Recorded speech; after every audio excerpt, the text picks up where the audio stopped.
Hi there, Machedo speaking to you from Machedo.com. Who is Machedo and Think Personal Branding? Okay, I got this question, and the question is, Loy, why did you leave Dubai? Why did you say bye to Dubai? Okay, let me give you my top 10 reasons why did I leave Dubai. Number one is it's no man's land. You can be born in Dubai, you can stay there 20 years, 30 years, like me, 40 years, 50 years, or even 60 years.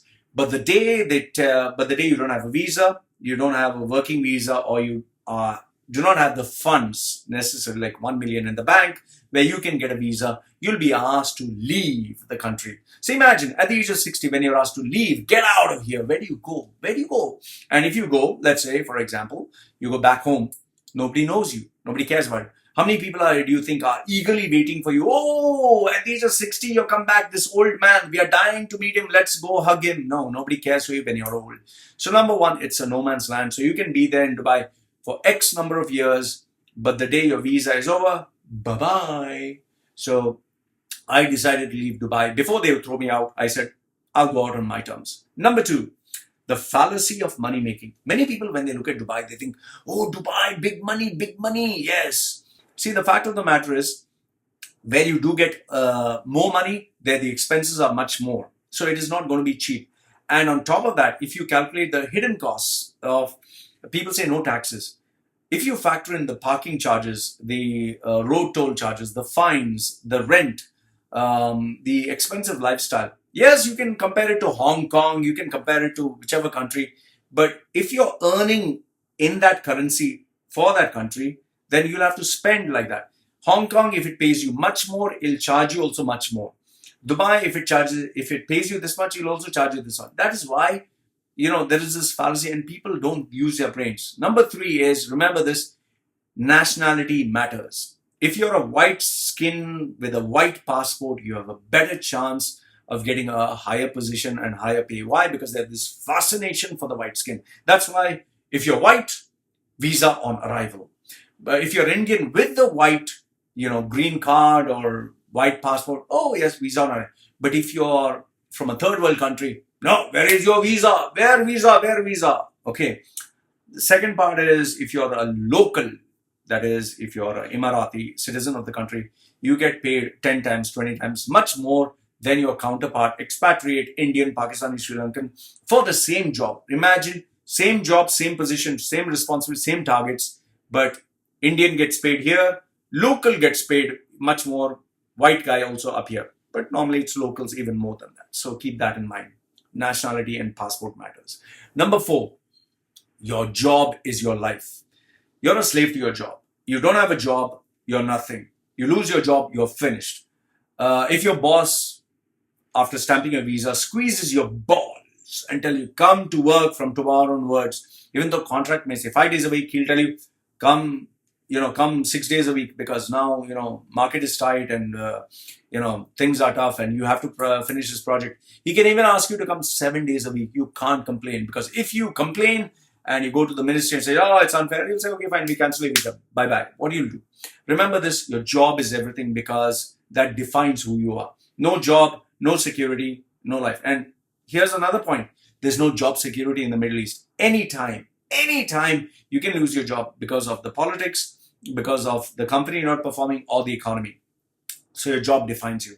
Number five, old is not gold. What do I mean by that?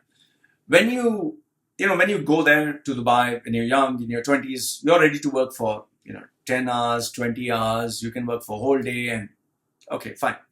However, when you start getting older, you can't work like that. Your energy levels are no longer there. Your body no longer supports you. Someone who is in his 20s is looked upon as a student. Fine, I'll teach him. But someone who in his 40s or 50s, nobody wants to employ him. So what do you do when you lose your job as an old guy? Or what do you do when, father time has taken over and, you're nothing? When your health is no longer keeping. Like, for example, today, my health no longer is as it was in his 20s. Okay, what do I do?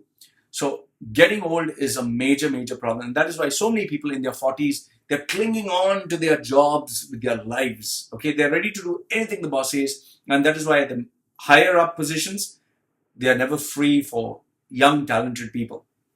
Number six is everything is fake, from the friendships to the relationships to all the ships. What do I mean by that? And proof of it. When you're in, I remember when I was at Citibank, when I worked for Citibank, they say, hey, happy birthday. And everyone used to come together, put in the money and buy the cake. And, oh, it's so nice to see you. And they would hug each other, cry with each other when a child was sick or whatever. The minute they would lose their jobs, and by the way, nobody remembered the birthday, nobody remembered to cry for them, nobody cared about them, nobody gave a damn. I challenge you on this. If you were to lose your job and you're out of that position, nobody will even bother to give you a phone call apart from the first phone call. Oh, so sad. And that's about it. When I was working as a training director for this company, I remember the guys below me, they wouldn't even eat food until I would come. They would actually tell me this: sir, we are not eating until you're coming. We are just not eating. I really admired that love and that dedication. And, for me, I used to take care of them, give them lots of stuff, take care of them. We used to eat together. When I got thrown out of the company, they were eating pretty well without me. They didn't even bother to call me. So remember, everything is fake there. The higher up you are, the bigger the positions. And this is across the globe, But in Dubai, it's much more because money talks, glamour talks. So the more famous you are, the bigger you are, the name CEO and big money, everyone will come and kiss your ass. But if you're poor and you're nothing, everyone will tell you, fuck off. Number 7, the framework is outdated. The framework for success, I'm talking about in the corporate world.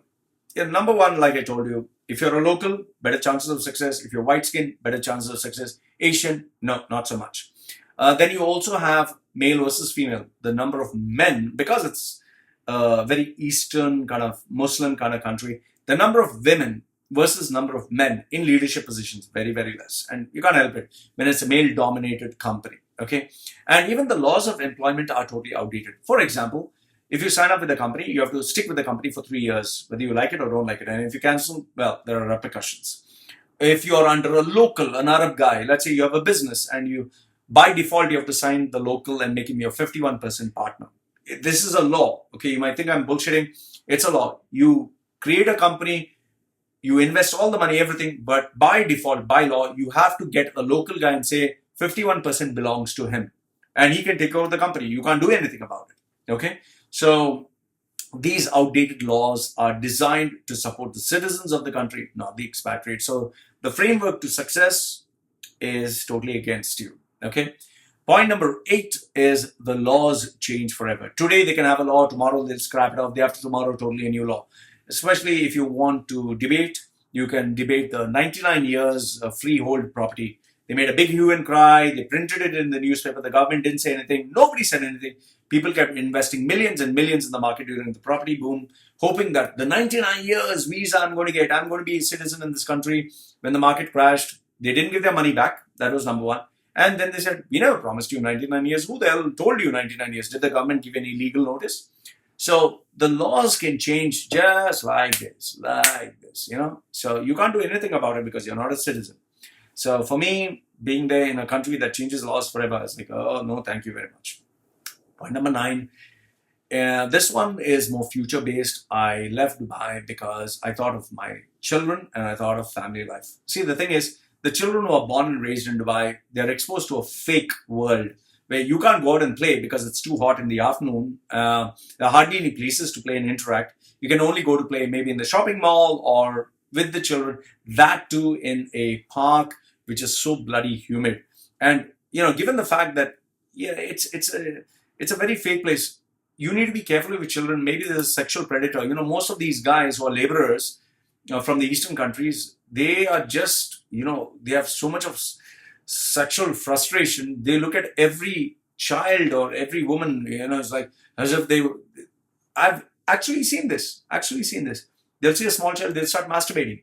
You can't have, because he's so frustrated. He doesn't have the money to go to a prostitute, So it's a terrible life. And these children are only exposed to being online because that's the only option the parents have. Play games on internet. And so everything is fake. They can't go to play with their friends. They can't go outside. There's no place to play. And most of the parents can't afford all these clubs and memberships. So the children get exposed to a very fake life where they believe everything is just put 1 dirham and get a Pepsi, and that's how cool life is. So children are born there, do not have any exposure to reality, culture, or surviving the real world. That is why I always tell most of the parents in Dubai, and they know this for a fact, if your child were to go to India, wouldn't survive even for less than a day because it's that tough.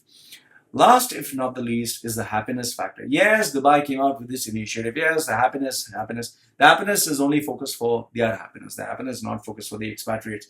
Most of the people are not happy. You check with anyone in Dubai who's staying in Dubai, not the millionaires, not the billionaires, not the ones who are putting on a fake facade. Ask the normal guys. Are you happy with your salary? Are you happy with your lifestyle? Are you happy with whatever you have? Or better question is, ask them, would you pray that your child is exactly your life in Dubai? And 99.99% of them would say, no man, not this. I want my child to be in a country where there's security, where there's respect for rights, where he has certain privileges, and where there's a future. Why do you think so many people leave Dubai and go to so many other places? Because they think, when I get old, how will I take care of my children, or growing up, where my children will be, or how will they survive?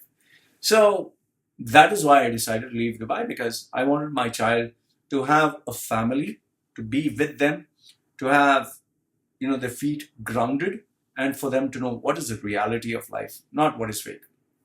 My conclusion to you is very simple. For those who are based in Dubai, they who want to speak the truth, they cannot, because the media is regulated by the government. So if they were to speak anything negative about Dubai, they would get jailed, imprisoned, fined up to 100,000 to a million, or they would be deported. So for their own safety, nobody can speak openly or even forward or like a video. Okay. However, those who are actually working there at the ground level, they know the realities. So remember this, because the media is regulated, everything about Dubai is positive in the news. I don't blame them. That's their strategy. So they show the largest, biggest, happiest, everything is fine. But if you were to see the person, who is struggling, the day-to-day man, you'll get to see what the reality is all about. So these are the 10 reasons why I chose to leave Dubai for the future, for my family, for myself. Dubai is good as long as you can make money, big money.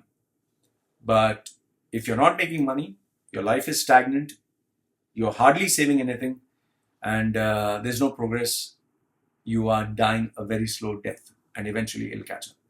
So live from Machedo.com, who's Lloyd Machedo in Think Personal Branding, sharing with these views as to why did he leave Dubai. Let me know what you think in the comment section below. Like the video, give it a thumbs up. Don't like it, thumbs down. This is me signing off for now. Take care.